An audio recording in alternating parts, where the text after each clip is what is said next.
अस्सलाम वालेकुम। आज हम सुनेंगे नावल दास्तान मोहब्बत जिनकी मुसन्निफ़ा हैं सारा कुयूम। अतिया की आंख खुली तो उनके दिल की धड़कन इस कदर तेज़ थी कि सांस लेने में दुश्वारी हो रही थी। कैसा अजीब ख्वाब देखा था उन्होंने। जुनैरा ने उठकर पानी पिया। इसके हलक में कांटे पड़ रहे थे। इसने साइड टेबल पर रखा फ़ोन उठाकर वक्त देखा। 3:30 बजे थे। वो जानती थी कि अब वो नहीं सो पाएगी।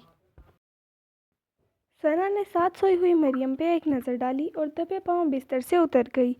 सारी रात इसने सोते जागते गुजार दी। कैसी अजीब सी कैफियत थी। पेट में ऐसे उलझन सी थी। रह रह कर नींद खुल रही थी। वो खिड़की में खड़ी हो गई और एबटाबाद की खूबसूरत फिज़ा में सूरज तुलू होने का इंतज़ार करने लगी। फैसल ने सुबह का हल्का सा उजाला उफ़क़ पर फैलते देखा। इसके होंठों पर मुस्कुराहट आ गई। वो ज़ेरे लब गुनगुनाने लगी। बड़ी गलती की, आदिल को मंगनी के बगैर अमरीका भेज दिया। 2 साल हो गए शादी पर जोर देते, किसी तरह हाथ ही नहीं आता ये लड़का। दादी ने मायूसी से सर हिलाकर कहा। और जो हाथ आने के लिए दिलो जान से तैयार है, आप लोग उसको लिफ्ट नहीं कराते। फैसल कोने से बोला। चुप कर, बूट पॉलिश कर तू अपने, बड़ों की बातों में दखल नहीं देते। दादी ने छिड़का। एक तो अल्लाह घर में किसी को छोटा ना बनाए। जितने मर्जी बड़े हो जाओ, रहोगे छोटे ही। वो सर छिटक कर बड़बड़ाया। ऐ अतिया, ज़रा पता तो कर, किसी गोरी के साथ शादी तो नहीं कर बैठा। नहीं अम्मा, मैं तो इस पर भी राजी हूँ। वो कहे तो सही, वो शादी का तो नाम ही नहीं लेता। शादी का नाम नहीं सुनना चाहता। दादी हैरान हो परेशान होकर बोली। उन्होंने एक नज़र मुड़कर फैसल को देखा और आगे झुककर राजदारी से सरगोशी करने लगी। मैंने सुना है वहाँ लड़के लड़कियाँ बगैर शादी के इकट्ठे रहना शुरू कर देते हैं। नहीं दादी, मैंने पता करवाया है, अभी अकेला ही रह रहा है वहाँ। हंसते हुए फैसल कोने से बोला। आय हाय, धुर पिटे मुँह, कितने तेज़ हैं इस लड़के के कान, बेशरम।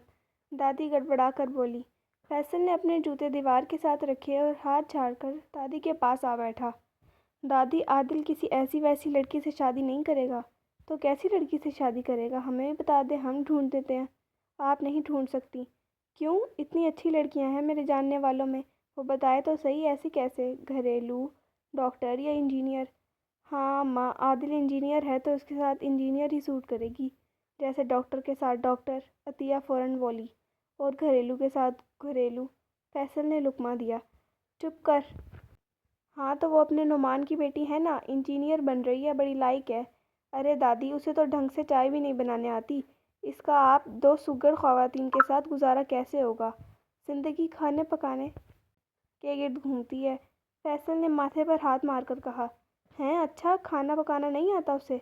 वैसे तो बड़ी लायक है, दादी ने हाथ मुंह पर रखते हुए कहा। इंजीनियरिंग में लायक है ना, इससे खाने पकाने का क्या ताल्लुक।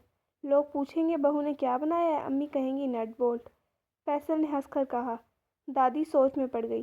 फैसल ने दादी के कंधों पर बाजू फैलाया और बड़े लाड से कहा। दादी क्यों फिक्र करती हैं, मैंने आदिल के लिए बड़ा अच्छा रिश्ता ढूंढा है। अरे तूने कहाँ से ढूंढी। दादी ने इसे घूर कर देखा। अखबार के इश्तिहार से। बहुत बड़े बिजनेस की मालिक, कबूल सूरत, पाबंद, बेवा बान, 4 बच्चों की माँ। दादी, जो बहुत गौर से इस बात को सुन रही थी, आखिरी जुमले सुनकर गड़बड़ा गई। अतिया हंसने लगी। दादी ने झुककर अपनी चप्पल उठा ली। ठहर, मैं तुझे बताती हूँ। बेवा बांझ का कुछ लगता। अभी बांझ है तो 4 बच्चों की माँ है, पता नहीं ठीक होती तो क्या होता। अतिया ने हंसते हुए कहा। दादी की हंसी निकल गई। फैसल ने चप्पल इनके हाथ से लेकर साइड फेंक दी और हाथ बढ़ाकर फ़ोन उठा लिया। ये लें दादी, आज आर या पार। पूछे आदिल से, आज फैसला करके उठें।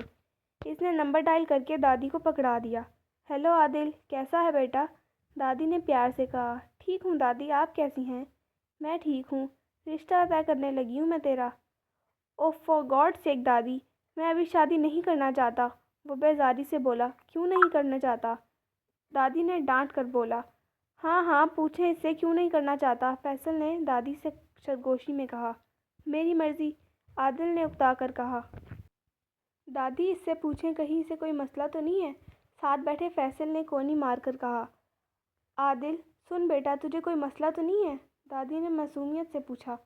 अतिया ने हाथ में पकड़ी धागे की तिनकी फैसल को दे मारी। दादी, आपसे ये बातें कौन कह रहा है। आदिल दांत पीस कर बोला। फैसल पूछ रहा है। दादी ने सफाई दी। دادی آپ کو شادی کرانے کا شوق ہے نا، آپ فیصل کی کرا دیں۔ مجھے ذرا کام ہے، میں چلتا ہوں، خدا حافظ۔ عادل نے رکھائی سے کہا۔ دادی سنو سنو کرتی رہ گئیں۔